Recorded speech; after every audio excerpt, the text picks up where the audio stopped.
그래서 이재명은 지금 뭐 하고 있느냐. 이재명이 이럴 때 그런 거 있잖아. 어디 북한 찬양한 이석기를 만나다든가 어떤 그런 쪽에 있는 애들 좀 빨간 애들 만나면서 거기서 제가 대통령이 되면 북한 햇볕 정책을 다시 살리겠다든지 뭔가 이런 얘기해 주면 참 좋죠. 근데 얘가 지금 요즘 왜 이러는지 모르겠어. 얘 이재명이 반도체 토론회를 열고도 뭐라고 하냐. 몰아서 일하기 왜 안 되냐. 즉 52시간제 말고 더 일하고 싶은데 이거 왜 안 되냐 했더니 할 말이 없더라. 어?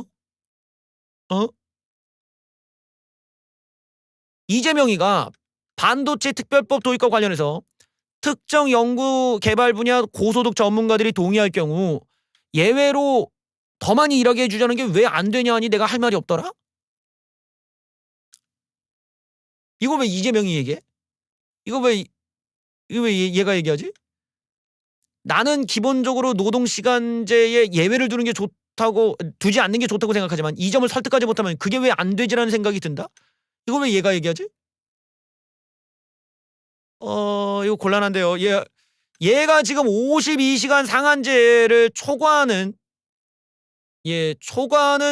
것에 대해서 동의하는 듯한 지금 내용을 얘기하고 있어요. 이건 안 되는데요. 이거 국민의힘 가만히 있을 수가 없겠는데. 이재명 발언 두고 노동계가 반대하는 반도체 특별법 도입을 전향적으로 검토하고 있다. 허허. 이건 아니 이게 이러면 우리가 뭘 가지고 장사할 거야? 우리가 얘기해야 될 거 아니야. 우리가 반도체고 또 우리나라 제조업에도 이거 좀 시간을 늘려줘야 된다. 우리가 얘기하고는 이재명이 얘기하고 있어. 야 이거는 이러면 안 돼. 우리가 아젠다를 뺏기고 있잖아. 게다가 경제 관련한 얘기고 더더군다나 지금 반도체 문제가 아주 여러 가지로 지금 걱정이 되는 반에 이재명이 지금 그 가려운 곳을 긋고 있단 말이에요. 저게 진짜냐 아니냐를 떠나서 이재명이 저 아젠다를 건드리고 있다는 거는 자기 지지층이나 또 이 PD계열 노동계와도 압박이 있는데도 이재명은 그걸 뚫고 얘기하고 있잖아. 아니 뭐 우리도 얘기를 해야 될 거 아니야. 그러면은 한독은 뭐 하냐. 한독은 나와서 안녕하십니까. 한독입니다. 제가 볼 때는 이번에 반도체 특별법 반드시 통과해서 많은 연구원들이 마음껏 일할 수 있도록 해야 됩니다. 왜 얘기를 안 해? 준표 형님도 그렇고 오세훈도 그렇고 안철수는 뭐 하는 거야? 이런 걸 미리미리 얘기해서 까먹으십시오. 이재명이가 제가 말하니까 따라하는 거 아닙니까? 이렇게 해야 하지 마. 아니 성대모사가 비슷한 게 한두 번밖에 없어서 하여튼 이걸 우리가 먼저 얘기해서 이재명이 우리를 쫓아오게 만드는 게 돼야 되는데 우리가 아무것도 얘기를 안 해 지금. 아무것도 얘기를 하니까 그 틈에 이재명이 파고 들어갖고 지금 우클릭을 한다 이거거든요. 이거는 우리 쪽 아젠다를 이재명이 먼저 선점하겠다라는 건데 이런 건 우리한테 문제야. 이거 아주 걱정해야 돼 지금. 고소득 연구원은 예외로 하자. 이재명의 유연성을 부여하자. 타 산업까지는 아니고 일단 반도체부터 주자라는 거라서 일정 부분 우파의 소재를 이재명이 지금 가져갔습니다. 이거 조금 이거 좀 걱정되는데 이거. 이제 이렇게 되면 이제 우리 쪽은 중소기업까지 이거 시간을 늘리자 이러는데 이게 왜 영리를 건드리냐면 저렇게 되면 이제 젊은 애들이 우파 쪽에 동의를 안 할 수가 있어요. 그러니까 젊은 애들의 입장에서는 52시간제에 대해서 특히 이제 중소기업이나 이런 쪽에 있는 애들이 막중한 과업을 시킨다거나 이런 걸 야근시킨다거나 이런 게 많았기 때문에 거기에 대한 반감이 많거든. 그러니까 이거를 국민의힘에서 또 제대로 된 판단을 안 하고 그냥 무작정 전 산업으로 다 늘리자 이래버리면 또 난리가 나. 그러니까 이거는 이재명이 반도체라는 것만 골라서 얘기한 걸 우리가 감안해서 보면 원래 우리가 가져가야 될 소재를 제가 가져가니까 우리로서는 조금 많이 늦었다라는 걸 지금 알 수가 있죠. 이 이재명이 지금 최근에 경제 관련한 언급이 늘어나고 있어요. 물론 여기에는 속뜻이 따로 있지. 자기에 대한 2심 재판의 눈길을 좀 가라앉히겠다라는 의도도 깔고 있고 동시에 우파의 어떤 소유물이었던 이런 좀 기업의 입장 어떤 기업의 고용에 있어서의 좀 유연성을 위해서 하는 이야기를 이재명이 선점하면서 우파의 이슈를 먼저 가져간다.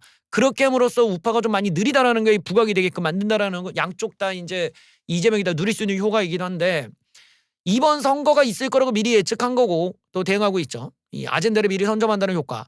이거는 우리 다르게 보면은 이재명의 참모진이 꽤 괜찮다라는 걸 말하는 거예요. 이재명 쪽의 참모진이 어떤 미래에 뭐 어떤 소재가 있을 것이고 우린 그 소재 먼저 해야 됩니다. 그럼 이렇게 갑시다 해갖고 얘네들이 왁구를 따다닥 짠 다음에 이재명이 저런 멘트가 나가고 있다는 거지. 저게 그냥 감정적으로 막 나가는 게 아니라 미리 왁구를 짜야 된다는 거야. 못해도 저런 왁구가 나오려면은 1, 2주 전부터 준비를 해서 나와야 돼.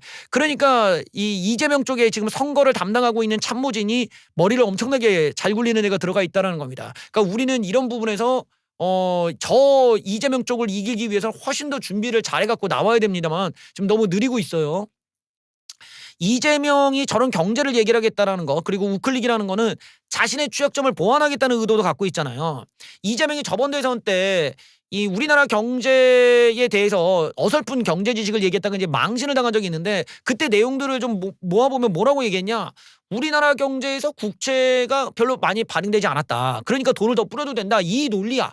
이게 무슨 제정신이야 이게. 그게 이제 자기의 지역 화폐를 더 강조하고 더 많이 하겠다라는 의도에서 그런 얘기가 나오면서 얘가 했던 말 중에 우리도 기축통화국에 포함될 만큼 기축통화국에 포함될 가능성이 매우 높다 할 정도로 경제 체력이 튼튼하다라고 하는 황당무계한 소리를 해가지고 망신을 당했잖아요. 기축통화국 정도라고 우리나라가? 이러면서 이제 그 어떤 자신의 얕은 경제 지식이 들통이 나면서 저 당시에 대선 때도 논란이 되고 이제 말아먹었죠 그때. 예, 쟤한테 맞겠다 우리나라 망하겠구나 이러고. 그래서 당시에 이재명은 돈 뿌리기에 아주 혈안이 돼 있었는데 이번에 전략을 바꿨다라는 거예요. 이번에 25만 원 포기, 기본소득세 포기야. 그러니까 돈을 뿌리지 않겠다라는 쪽으로 가면서 이재명에 대한 이런 우려들을 본인이 불식을 시켜놓고 자신은 어느 정도는 이 경제에 있어서는 좀 더 우클릭을 할 소지가 있다, 영역이 있다, 열려 있다 이걸 드러내니까 야 이거 조금 고민되는데 이거 중도층에 있는 사람들에게는 상당한 고민을 줄 수 있는 대목이죠. 어떤 자신의 지역 화폐 이런 부분도 막 강조하는 게 아니라 지금 다른 쪽으로 좀 강조하고 있다라는 점을 우리가 눈여겨볼 필요가 있어요. 그러니까 이재명 쪽이나 좌파 쪽은 원래 돈을 뿌리고 대기업은 나쁜 놈들 법인세를 더 걷어 이런 쪽에 지금 어필하던 게 원래 좌파 전략인데 이재명 완전히 다른 패러다임을 갖고 왔다는 겁니다. 그러니까 사측의 입장을 먼저 배려하고 그중에도 고액 연봉자들이 지가 더 하겠다면 저 더 해주는 거 괜찮을 것 같아. 반도체잖아. 우리가 위기다. 뭐 이렇게 나가니까 상당히 우파 쪽이랑 은 완전히 다른 이야기를 하고 있는 거지. 그러니까 이게 이제 이재명의 과거에 대선 때 이제 그 경제 논리에 너무 무식한 거 아니냐라는 것에 대한 컴플렉스를 이런 식으로 좀 채우고 있다라는 점이죠. 그래서 이런 부분들을 우리가 좀 의식을 많이 해야 됩니다. 이렇게 아젠다를 뺏기게 되면은 나중에 우리가 얘기하는 것이 울림이 없어져. 그래서 우리 쪽이 그렇다고 우리가 뭐 좌클릭할 건 아니잖아. 우리가 갑자기 나와갖고 뭐 우리는 앞으로 지역 화폐보다 더 많은 전지역 화폐를 선언합니다. 돈을 여러분들한테 기본소득세 이재명이 포기한 거 우리가 합니다. 300만 원씩 드리겠습니다. 이럴 수는 없잖아. 그러니까 우리는 좌클릭을 할 여지가 없는데 저쪽에서 우클릭을 한다면 우리 쪽이 대선 때 뭘 반찬거리 뭘 팔 거냐 이거 장사할 게 없어. 우리는 팔 게 없는데 저쪽에서 이렇게 침투해서 들어오면은 우린 더 고립되고 더 밀려버린단 말이죠. 이게 우파 쪽이 지금 이재명이 얘기하는 거를 반대할 수는 없잖아요. 이재명 야 저 반도체 특별법 안 돼. 이재명이 하니까 이재명 묻었으니까 우리 무조건 52시간제 반도체도 해야 돼. 막 이럴 수는 없는 거 아니야. 그러니까 지금 저거를 반대할 수도 없고 수긍할 수도 없고 결국 이재명이 선점해버린 건 이재명만 도와주는 꼴이라 우리가 공감대도 표할 수가 없고 새로운 걸 우리가 찾아야 되기 때문에 우리로서는 굉장히 어려운 지금 숙제를 계속 안고 있는 거예요. 저게 민주당이 노리는 거고 민주당의 이재명 참모진들이 지금 노리고 있는 거죠. 결국 민주당 참모 쪽, 그러니까 민주당 쪽의 연구원들이 얘네들이 통계 자료를 많이 갖고 있다는 거야. 사람들이 어디에 관심 있는지를 미리 다 분석을 해서 갖고 있고 그거를 지금 정책으로 하나씩 내세우고 있는데 우리 쪽은 여의도 연구원이 어느 정도 지금 이번에 바뀌었기 때문에 좀 나아질 수는 있을지 모르지만 얘네들의 활동을 지금 지도부가 누르고 있어요. 너희들이 차기 대선 준비하지 마. 뭐 어떤 발표도 하지 마. 이러고 눌러놔 버리니까 여의도 연구원에서 뭘 얘기할 수가 없어 지금. 이렇게 막아버리니까 민주당에서는 막 제시하는데 우리 쪽은 미래를 얘기할 수 있는 지금 가능성이 없는 거지. 이런 점에서 좀 중도층 어필에 대한 우리들의 숙제가 점점점 커지고 있다라는 거를 알 수가 있겠죠. 주말에 우파 진영에 또 핵폭탄이 터져졌다고 할 수 있겠습니다. 이준석이 대선 출마 선언했어요. 오세훈이든 홍준표이든 계엄 옹호하는 세력과는 타협이 없고요. 이준석이 사실상 조기 대선 출마를 시사했습니다. 아, 준수가 야 사람 모인 거 봐라. 야 이거 좀 큰일 났다. 야, 이준석이 대선 출마 선언을 하면서 새로운 고기를 얹을 수 없을 정도로 다 타버린 고기 불판을 엎어야 된다. 예. 그러면서 뭐 이런저런 얘기했습니다. 한 1000명 오셨다. 등등등. 예. 그러면서 저는 보수가 원래 안보, 교육, 경제에서 진보보다 우위를 갖고 있어야 된다고 생각한다. 윤석열 정부의 교육이 어디 있고 안보가 어디 있었냐, 경제는 어디 있었냐. 우리는 그 영역을 다시 구축하는 게 중요하다. 교육 문제 심각하고요. 예, AI나 이런 것들에 대한 공약 다 있고요.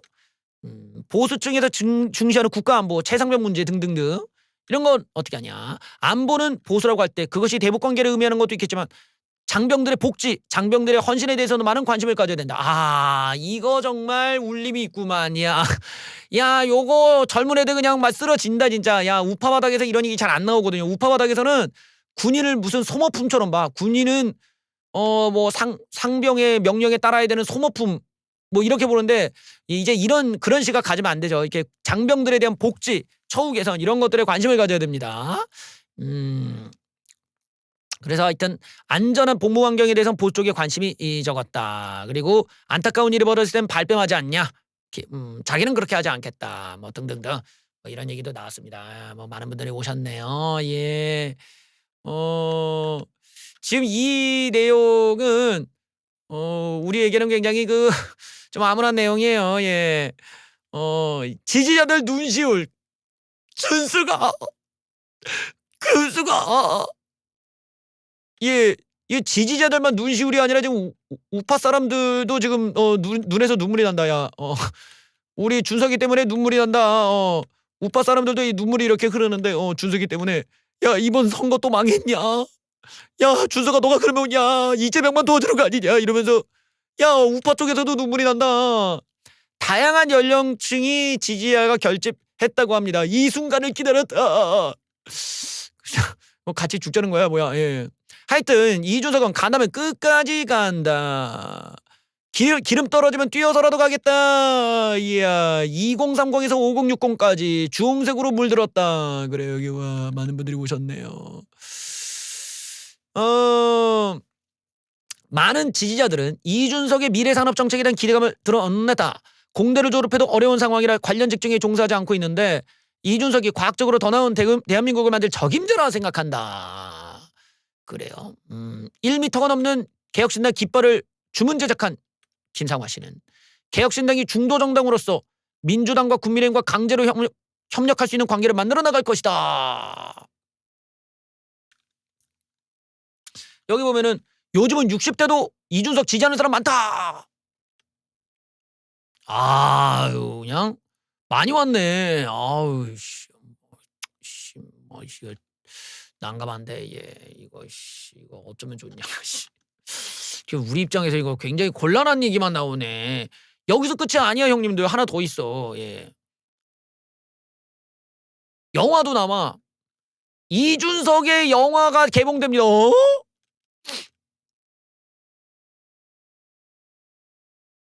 이준석의 영화가 나온다고?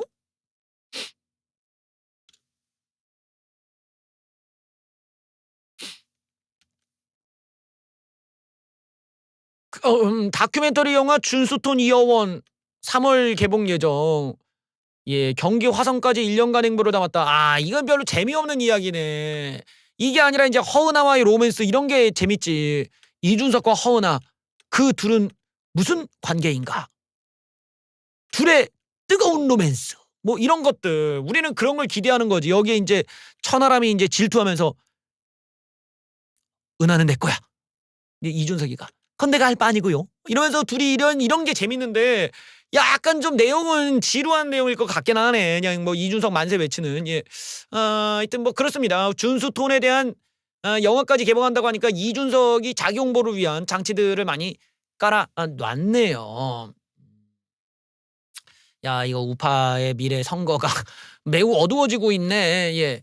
이준석은 되게 상징적인 인물이에요. 아무리 우리가 이제 지금의 이준석의 영향력이 뭐 약화됐다고는 하지만 어쨌든 이준석이 국민의힘에서는 이 구태 세대와 어떤 신세대를 구별하는 또 그런 걸 세대 교체를 어느 정도 주장을 했었던 그런 상징적 인물입니다. 그래서 우파 쪽에서는 굉장한 어떤 희망에 잠시나마 희망을 가질 수 있었던 그런 때이기도 했고 또 그것의 힘을 또 보여주기도 했죠. 어떤 이준석으로 교체가 되면서 민주당에서는 불가능한 시나리오죠. 민주당 같이 운동권 질서에서는 이준석 같이 좀 나이가 어린 그리고 어떤 서열을 뛰어넘을 수 있는 이런 사람이 당선될 가능성이 없어요. 근데 우파 쪽에서는 이준석 같은 사람이 등장할 수 있다는 점이 어떤 이념적 차이를 보여주는 거죠. 이쪽에 어떤 자유에 대한 그리고 레짐 체인지에 대한 기대, 욕구, 어떤 거기에 대한 바램들을 이준석이 많이 구현해냈다라는 쪽에서도 우리가 좀 유심히 볼 수 있는 인물이기도 했습니다. 사실 지금 우리 이제 우파 정당에는 구태 우파, 과거에 이제 반공주의에 많이 머물러 있고 또 역설적인 국가 권력이 강화되길 바라는 이런 사고의 구태 우파와 자유의 확장을 요구하는 자유주의가 공존하고 있어요. 사실 우리는 같은 우파는 아닐 수 있어. 우리나라의 역사 안에서는 우리가 같은 카테고리에 있지만 우리의 사상은 같지는 않습니다. 그러다 보니까 시대적으로 점점 이 반공 우파들은 줄어들 수밖에 없고 이제 새롭게 자유를 추구하는 자유주의 우파가 결국에는 이기게 될 겁니다. 시간이 해결해 주겠지만 여전히 그것들에 대한 저항이 있는 거야. 어떤 이 기득권을 포기할 수 없는 구태 우파들의 입장에서는 계속 그걸 쥐고 가야 되는데 그 아젠다가 이제 갈 때까지 가서 이제 부정선거 음모론까지 간 거죠. 근데 이거를 이제 이준석이 타파하고 들어갈 뻔했는데 고꾸라졌죠. 뭐 미준석의 입장이 이런 레짐 체인지를 하기 위해서는 결국에는 이 내부 우파 내에 이런 구태 우파 싸울 수밖에 없다 보니까 갈등을 벌일 수밖에 없는 필연적 어떤 상황도 있는 겁니다. 그게 어떤 개혁적인 우파 또는 자유주의 우파의 숙명과도 같은 거야. 자유주의 우파를 주장하는 사람이 이런 광우병 거짓성동과 똑같은 부정선거 음모론이나 또는 폭력을 정당화하는 이런 폭도들이나 또는 어떤 사이비 종교가 개입되는 이런 종교 유착의 관계라든지 이런 것들 또 1인 독재, 1인 권력 체제를 강화시키는 이런 추종 문화들 이런 거는 자유주의에 반대되는 개념이기 때문에 옹호가 안 되잖아요. 그러면 그것들과 싸우다 보면 그게 외부에서 볼 때는 어떤 다른 쪽에 있는 그런 구태 우파들이 볼 때는 내부 갈등으로 내부 총질로 보이게 됐죠. 하지만 내부 총질 이전에 자신들이 사상적인 불일치의 시대를 살고 있다는 걸 빨리 깨달을 필요가 있겠죠. 바로 여기서 이제 필연적 구조가 있긴 한데 문제는 이제 이준석의 방법이 매번 급진적이고 극단적인 면이 있다는 거예요. 이게 본인의 나이도 어리고 뭐 이제 어리숙하기 때문인지 모르지만 우리가 어떠한 일을 해결할 때는 상대방이 그거를 좀 당장은 막 발끈하고 이럴 수 있지만 생각할 시간을 줘야 돼. 내가 이걸 좀 생각해 보니까 내가 이거를 마음대로 우겨서도 안 되겠구나 라든지 그러면 중간에 어느 정도에서 타협을 하는 시간을 가져야 되거든. 세상에 우리가 뭐 지구가 둥글다는 걸 알아도 많은 사람들이 둥글다는 걸 인정하기까지는 또 어마어마한 시간이 걸려요. 그렇듯이 인간이란 존재가 그렇게 급진적이고 극단적인 방법으로 고쳐지지가 않습니다. 항상 어떤 생각을 모으고 지성이 만들어지는 시간까지는 기다릴 줄 알아야 되는데 항상 이준석은 그런 시간을 갖질 않아요. 매우 급진적인 변화를 좋아하는 타입이거든요. 그래서 어떠한 협상, 합의, 포용력에 있어서 이준석의 취약점이 항상 있어 왔습니다. 이것이 이준석을 고립시키고 있어 왔죠.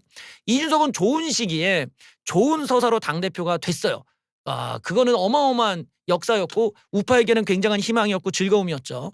하지만 그걸 결국에는 이 구태 우파들을 제압하지 못한 채 살리지 못하고 이준석이 내쫓기게 됩니다. 되게 역설적인데 당시에는 이준석이나 친윤계나 둘 다 극단적이었어. 이준석도 벼랑 끝 전술로 그냥 뛰쳐나가기도 하고 친윤계도 그냥 뭐 법이고 뭐고 무시하고 그냥 사람 하나 내쫓겠다고 별 이상한 추잡한 짓들을 다 했으니까. 근데 양쪽에 극단성이 붙으니까 결국에는 세력이 약한 이준석이 패배하고 말았다라는 점이 좀 이준석으로서는 방법적으로 돌아볼 필요가 있는 대목이겠죠. 개혁신당을 만들었습니다만 개혁신당은 지금 금전적 문제가 심각한 상태입니다. 당이 선거 때 이미 많은 돈을 썼어요. 이거를 지금 복구를 못하고 있고 동시에 이낙연과의 합당해서 갚기로 했던 선거 보조금 이것도 못 갚고 있죠. 그러니까 이 두 개가 합쳐져서 벌써 10몇 억의 빚을 지고 있는 상황이에요. 개혁신당은 이런 구조는 그 끝이 이미 예정돼 있는 겁니다. 개혁신당이 영원할 수가 없는 거예요. 이래가지고는 당을 유지하기가 어렵죠. 그래서 이준석의 입장에서는 이번 선거를 안 나올 수가 없는 거예요. 반드시 나와야 돼요. 왜? 개혁신당의 빚 문제를 해결해야 되기 때문이죠. 그러다 보니까 국민의힘과의 단일화 내지는 당대당 통합을 위해 금전적 위기를 극복하려고 할 겁니다. 이준석은 지지율을 3%에서 5%만 받아도 국민의힘 후보가 이준석을 찾아가야 되는 상황이 와요. 이준석이 3에서 5%만 가져가도 국민의힘이 빌어야 된단 말이에요. 왜냐? 이재명을 막아야 돼. 이재명을 못 막으면요, 국민의힘 의원들도 위험해져요. 분명히 민주당이 이재명 체제가 돼버리면은 온갖 특검을 다 통과시켜버릴 겁니다. 그중에는 내란에 협조한 애들, 즉 이 내란 계엄을 해제할 때 도망 다녔던 국민의힘 의원들에 대한 특검까지도 다 넣을 겁니다. 그렇게 해서 국민의힘을 완전히 박살을 내려고 할 거예요. 여기에서 국민의힘이 자기네들이 살기 위해서라도 이재명이 당선되면 절대로 안 된단 말이죠. 그러니까 더더욱 이준석을 찾아갈 수밖에 없어. 이준석이 3에서 5%만 받아도 빌어야 돼. 어떻게든 데려와야 돼. 하지만 이준석도 문제가 있죠. 뭐냐? 이준석도 대선에 나왔는데 10% 이상 못 받으면 보조금도 못 받습니다. 당은 더 부채가 심해질 것이고 정의당처럼 망하죠. 아마 못해도 대선 때 나가는 동안 보통 한 3, 4억인데 아마 이준석급 되면은 한 5억, 6억, 7억 이렇게 쓸 수가 있잖아요. 그러면 당이 벌써 20억 넘게 부채가 쌓인다라는 거야. 그러니까 이준석의 입장에서 자기가 지지율을 딱 봤을 때 10%를 못 넘겠다 이러면은 합당이나 이런 걸 할 수밖에 없죠. 안 되면은 망하는 거예요. 같이 망해서 다시는 복구 안 됩니다. 걔네 정의당 애들 빚져가지고 뭐 하고 있어요? 일용직하고 있어. 일용직하고 뭐 딴 거 하고 막 벽돌 나르고 있단 말이야. 개혁신당이 눈앞이 그거예요. 지금 이번에 국민의힘한테 어느 정도 이 부채 문제를 해결에 대해서 약속을 못 받으면은 희망이 없죠. 그래서 이준석의 입장에서는 사실 단일화를 위한 어마어마한 고지를 지금 차지하고는 있는 거예요. 굉장히 유리한 위치에 있지. 어차피 그 부채 문제야 국민의힘이 얼마 되지도 않는 거 내줄게 이렇게 되는 거고, 또 이준석이 어떤 특정 될 만한 우파 후보랑 했는데 걔가 대통령이 됐어. 그러면은 이준석도 한 자리 받을 수 있는 거지. 막말로 뭐 윤석열 때랑 다르게 이번엔 뭐 준석이 너 하나 해라. 그래서 뭐 장관 하나 해준다든지, 아니 뭐 천하람도 어디 뭐 대통령실 들어간다든지, 나름대로는 굉장히 성공적 전략이 될 수가 있다는 거야. 그래서 이준석으로서는 이 당의 어떤 부채 문제를 해결하면서도 자기의 미래를 새롭게 만들 수 있다는 점은 국민의힘에 될 만한 후보와 단일화한다는 점이 가장 이점이 좋을 겁니다. 하지만 그걸 통해서 이준석도 잃을 게 있죠. 결국 자기가 구태 세력과 또 손을 잡게 됐다는 점에서는 자신의 고정 지지층 중에서 일부분은 잃게 될 것이에요. 그래서 이준석은 현재로서는 미래가 지금 불투명한 상황이 됐어요. 결국에는 단일화를 해주면 역시나 지지층들의 반발이 또 있을 것이고, 그렇다고 다 망해가는 개혁신당이 그냥 남아있다고 하더라도 개혁신당 자체의 미래가 지금 어둡단 말이야. 빚이 너무 많아서 그래. 그렇게 작은 정당이 그 많은 빚을 감당 못합니다. 아무도 후원을 안 해주기 때문에 그 정당의 빚을 못 갚는 거야. 그러니 뭐 한 달 내고 하루살이처럼 한 달 벌고 한 달 내다 망하는 거거든. 그래서 이번 대선 때 어차피 이준석이 보조금을 못 받게 된다라고 하면은 개혁신당의 미래도 암울한 거죠. 결국 이준석이 단일화를 하나 안 하나 암울할 수는 있지만 그나마 정치적으로 자기가 좀 더 오래 유지가 되려면 단일화하거나 당대당 통합 말고는 방법이 없다는 게 여기서 나오죠. 그러니까 이준석이 어떤 선택을 할지는 예측이 되지 않냐. 이준석이 내가 10% 보조금도 못 받을 걸 알면서 끝까지 완주할 가능성은 웬만하면 안 할 것이다 라고 예측할 수가 있을 겁니다. 제가 개인적으로 이준석을 볼 때는 명태균이 없는 이준석의 느낌이 어떠냐. 난 느낌상으로는 좀 이빨 빠진 호랑이 같은 느낌이 들어요. 그래서 이준석의 마지막에 별의 순간은 이미 지나지 않았을까라는 생각도 하거든. 과거에 그 대표 선거 때 딱 이겼을 때가 정말 별의 순간이었는데 그때가 지나고 나니까 이준석이 좀 비슷한 패턴들이 많이 보이고, 심지어 개혁신당의 내부의 분열과 갈등 문제가 이준석의 개인적인 문제 그리고 인성의 문제와도 연결이 되다 보니까 그의 한계점을 좀 잘 보여주고 있지 않냐라는 지적도 안 할 수가 없죠. 특히 개혁신당이 지금 대표를 갈아치우는 이 방식이 너무 구태적이야. 자신도 친윤계와 비슷한 모습으로 대표를 갈아치고 있다는 점에서도 모순적인데, 이런 점들을 이준석을 통해 우리가 확인했다는 점은 좀 불안 요소가 될 수 있겠죠. 언젠가 저 친구가 저런 방법으로 국민의힘 안에서도 또 다른 누군가를 내쫓을 수 있겠다라는 걱정이 될 테니까요. 그래서 대선 기간 때는 아마 허은하나 조대원 같이 반 이준석 계파들의 활동이 또 주목이 될 수 있습니다. 이준석이 실제로 시작은 좋게 시작할 수 있지만 이 허은하와 조대원을 너무 간과한 결과물이 나중에 어떤 커다란 부메랑으로 올지는 예측할 수 없을 거예요. 그리고 사람이라는 게 항상 그래. 내 편을 늘리는 쪽으로 정치가 향해 가야 됩니다. 개혁이라는 것도 그렇고 앞으로의 우리 정치는 더 이상 갈등, 싸움 이게 아니라 이제 포용하고 안아주고 용서하고 같이 손을 잡고 나아가는 방향의 정치로 가야 돼요. 그래야 한국이 발전할 수가 있어. 언제까지 싸울 거냐고. 그런데 이준석의 경우는 허은하, 조대원 같은 이런 너무나 자기와의 적을 지금 늘리고 있다 보니까 이 사람들이 조기 대선 때 어떤 활동을 하냐에 따라 이준석이 고달퍼질 수 있다는 점도 변수로 남아 있습니다. 결국에는 우리가 마지막에 정리를 해보면 명태균이 없는 이준석의 개인기와 이 국민의힘과의 남은 협상력을 이준석이 최종적으로는 얼마만큼 끌어낼 수 있느냐가 이준석의 이제 마지막 실력을 우리가 확인할 수 있는 그런 이제 선거가 될 것입니다. 이준석이 진정한 정치력을 우리는 확인할 수 있는 것이죠. 여기에 발빠르게 그나마 이준석에게 손을 딱 내민 우파 대선 후보가 있습니다. 안녕하세요. 한동훈입니다. 저는 이준석과도 함께할 수 있습니다. 이준석이 국민의힘이 돌아올 것이다. 한동훈의 측근으로 알려져 있는 신지호 씨가 이준석이 국민의힘 세대 교체하면 당연히 우리한테 올 거다 라면서 한동훈과 연대도 가능하다는 이야기를 던졌어요. 이거는 의외인데요. 세대 교체를 강조하는 것 친정복귀를 위한 수순 밟기. 여기를 보면은 국민의힘이 세대 교체를 단행하면 당연히 이준석은 돌아오지 않겠냐. 결국 한동훈이 대선 주자가 되면 이준석은 금방 오게 돼 있다. 응? 그러면서 나가게 된 기가 윤통과의 불화이지 않았냐. 이준석이 생각하는 국민의힘의 세대 교체가 나타난다면 연대 못할 것도 없다. 이준석도 그렇게 얘기한 거 아니냐라면서 한동훈은 열려있다라는 지금 뉘앙스로 얘기를 했어요. 한동훈 쪽에서는 물론 저 측근들의 이야기라지만 어쨌든 한동훈과 어느 정도는 다 얘기가 됐겠죠. 왜냐면은 이준석이 골치 아픈 캐릭터긴 한데 일단 한동훈이 막 이준석과 죽자 살자 이렇게 싸우지는 않았잖아. 그러다 보니까 나중에 만약에 한동훈이 되면 한동훈의 입장에서는 이준석과도 또 만나서 이렇게 그림도 만들고 이럴 수 있다라는 거야.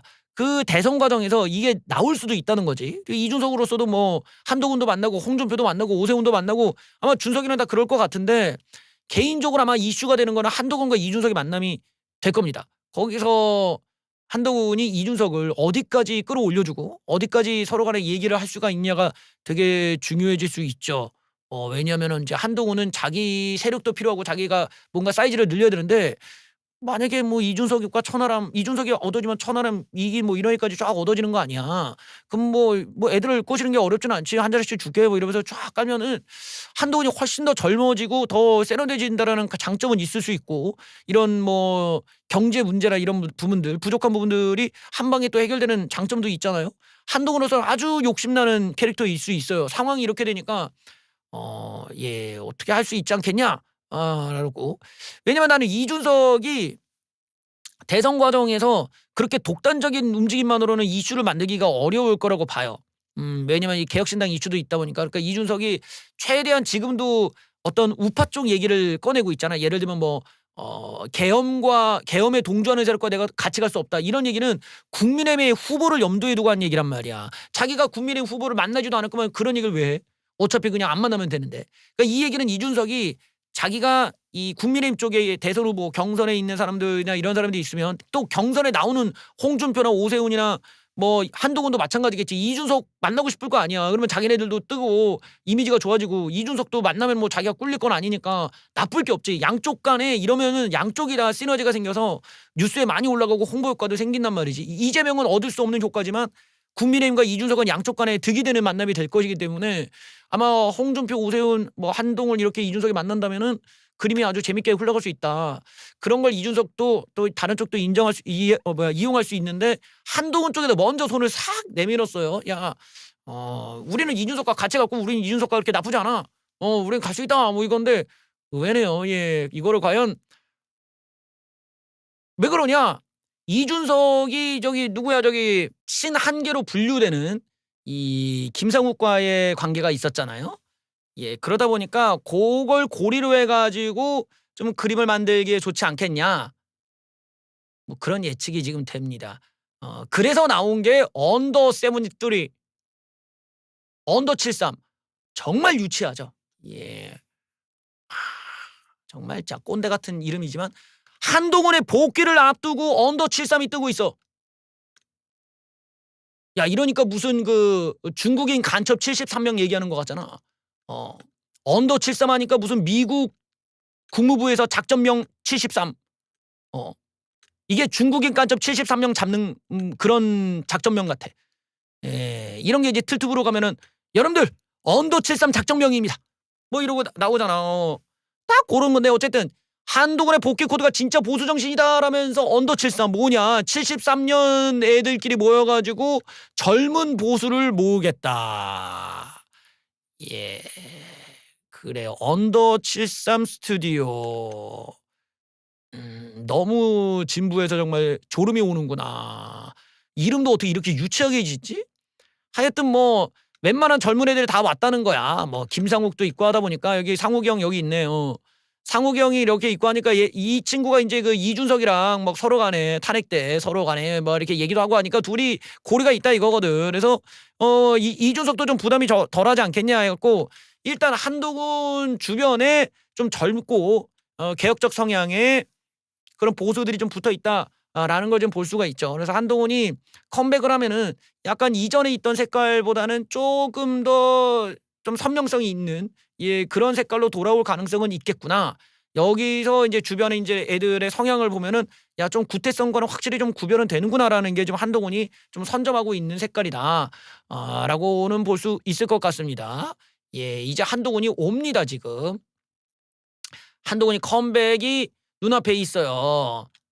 당내 주도권자하고 불투명하지만 한동훈은 이 당내에 있는 애들과 함께 점점 오고 있습니다. 그러면 이제 여러분들께서는 저한테 이제 자꾸 요청하시겠죠. 한동훈 전화 통화 되나요? 안녕하세요, 한동훈입니다. 저는 언제나 준비되어 있습니다. 여러분들이 이야기를 잘 듣고 있습니다. 이런 성대모사를 좋아하시겠죠. 예. 한동훈의 등판설이 제기되고 있습니다. 물론 당내 주도권 확보하기는 어렵겠지만 친한계를 중심으로 모이고 있다라는 건데요. 그래요. 일단은 우리가 이번 이제 개헌 과정에서 김상욱이라던가 어떤 친한계의 여러 가지 이름들 그리고 이런 사람들이 거론이 되고 많이 떴어. 김상욱 같은 경우도 상당히 많이 뜬 거고 이런 게 한동훈에게는 정말 천군만마 같은 상황이지. 일종의 날개를 얻는 거고 어떤 계엄에 분명한 선을 그었다는 점도 자기의 선명성을 지금 확보했다는 점이 한동훈으로서는 조금 기쁜 일일 거예요. 이런 점들은 좋을 수 있는데 이제 대선 출마를 선언한 거지 사실 저 정도면. 그리고 이들 그 지금 한동훈 쪽에 모여 있는 애들이 기대하는 것들은 뭐냐면 한동훈이 당대표 선거 때 받았다는 63%의 지지율에 대한 기대가 굉장히 커요. 그 사람들 반복적으로 이 얘기를 하거든. 어딜 가나 한동훈이 그렇게 윤통과 이렇게 부딪혔고 했는데도 당대표 선거 때 63% 받았다. 그때 당시에 그 데이터를 좀 분석을 해보면은 80%가 당원 투표였어. 그런데 거기서 62%, 63%를 당원 투표에서 찬성을 받은 게 한동훈이라는 거야.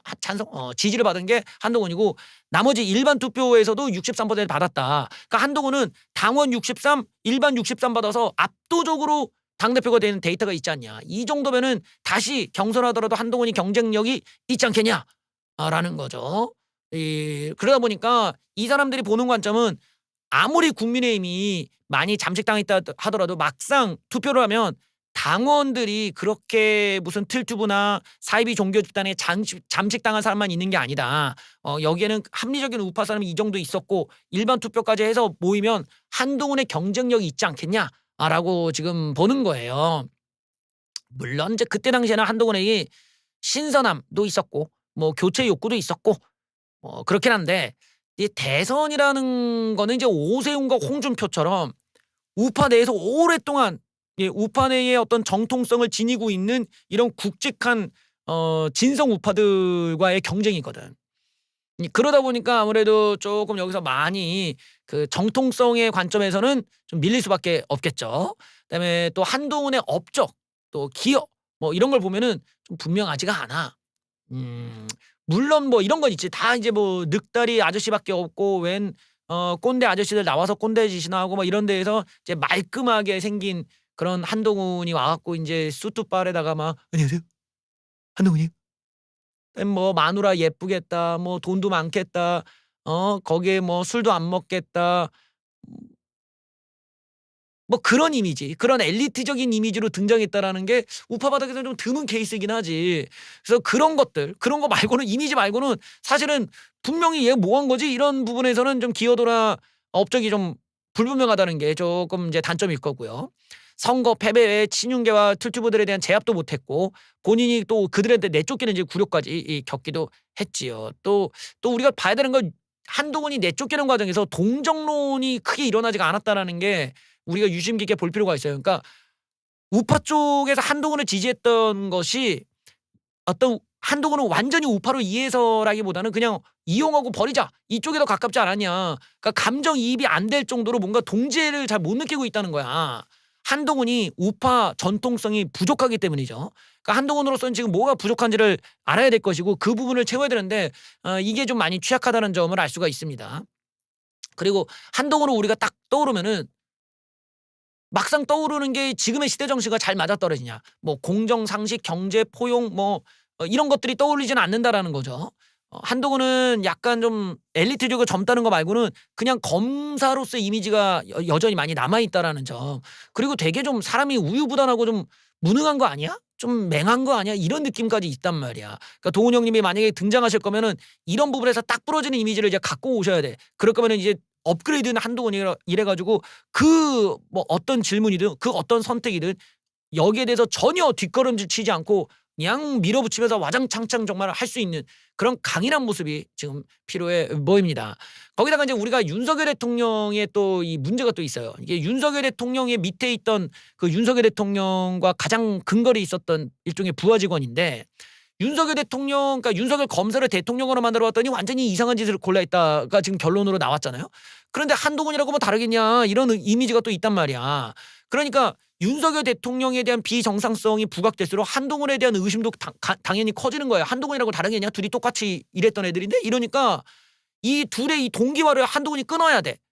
한동훈의 입장에서는 나는 윤석열과 완전 다른 검사였고 나는 완전 달라. 난 이제 검사 아니고 난 뭐야 이러고 확 달라져야 되는데 그걸 위해서라도 윤통과 더 많이 부딪혀야 되는데 너무 어설프게 부딪히니까 한동훈의 지금 상황은 윤석열 대통령을 지지하는 사람한테는 한동훈이 배신자야. 그런데 윤석열 대통령을 비판하는 사람한테는 한동훈은 이도저도 아니야. 뭐 이런 거야. 그러니까 한동훈이 완벽하게 자기의 색깔, 자기의 위치를 잡는 게 아니라 애매모호한 지점에서 그냥 욕만 먹고 있거든. 이런 점을 한동훈이 빨리 해결해야 된다는 겁니다. 그러니까 자신이 나는 윤석열 대통령 밑에는 있었지만 나는 완전히 다른 검사였다든지 아니면 나는 다른 사람이다. 나는 저런 거랑 확실히 결이 다르다라는 거를 명확하게 하려면은 방법적으로라도 윤석열 대통령을 깔 수밖에 없는 거죠. 예, 또 가장 큰 취약점은 이제 경제 논리 부족입니다. 예, 이 경제에 대한 무지함이 한동훈의 발목을 계속 잡을 거예요. 그래서 경제 관련한 측근들을 빨리 확보해야 돼. 내 주변에 있는 측근들이 경제적인 이야기를 할 만한 사람은 없어. 내 생각에는 그 측근들이 그렇게 대단한 사람이 아니라서 한동훈이 어떻게 보면은 좀 지금 부족한 이미지 중에 가장 급한 건 경제 문제인데 이거를 못 갖고 오면 결국에는 저번 대선 때 이재명처럼 헛소리하다가 망신당하는 꼴로 대선 때 그냥 발려버릴 수가 있어요. 만약에 본인이 컴백을 하겠다 할 때는 업그레이드된 한동훈의 모습 중에서 가장 필요한 거는 경제에 대한 거다라는 거를 알고 오시기를 바랍니다. 한동훈이 컴백한다니까 예, 우리 또 대선 후보가 점점점 늘어나고 있네요. 예. 하여튼 뭐 누가 됐든 간에 뭐 홍준표, 오세훈, 안철수, 한동훈 누가 됐든 간에 경선만 통과하세요. 예, 뭐 밀어드릴 테니까. 경선을 통과 못하니까 문제지. 경선만 통과해 그러면 뭐 밀어드릴게. 화이팅입니다.